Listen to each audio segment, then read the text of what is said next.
I know I'm not going to be able to carry on this type of travel forever.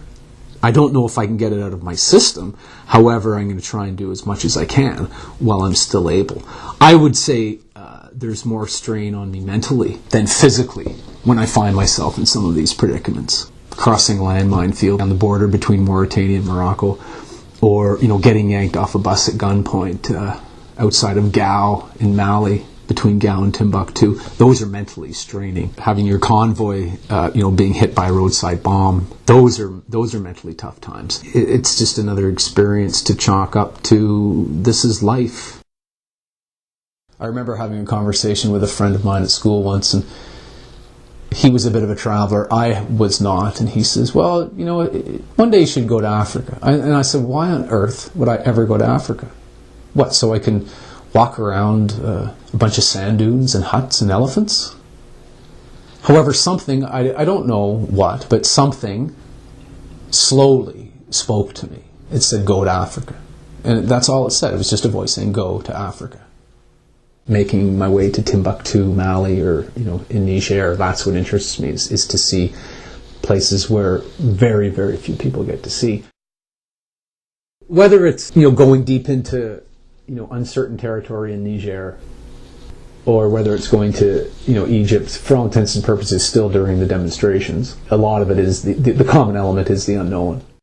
Timbuktu, mid-northern Mali, mid-northern Niger, they're dangerous places. There's no real government. There are various rebel gangs who, have quasi-control of the area. They act with impunity, and so there's, isolated incidences of tourist kidnappings or tourist killings or roadside bombings and things of that nature. But no matter, I was still going. A lot of people didn't think I thought my trip through when I went to Egypt so close after the revolution. The revolution started on January 25th, 2011. But in many respects, going there was far safer than going to Timbuktu or Agadez. And Agadez is a city in mid Niger.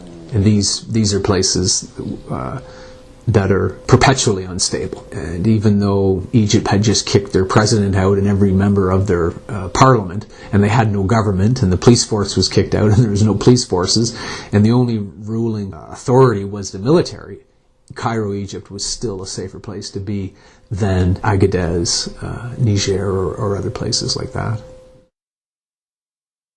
To find out how a nomad lives in the middle of nowhere, that is the main thing, is to see how the rest of the planet lives. I know how the people live at hotels, but how someone lives and exists flat out in the middle of nowhere, that intrigues me beyond belief.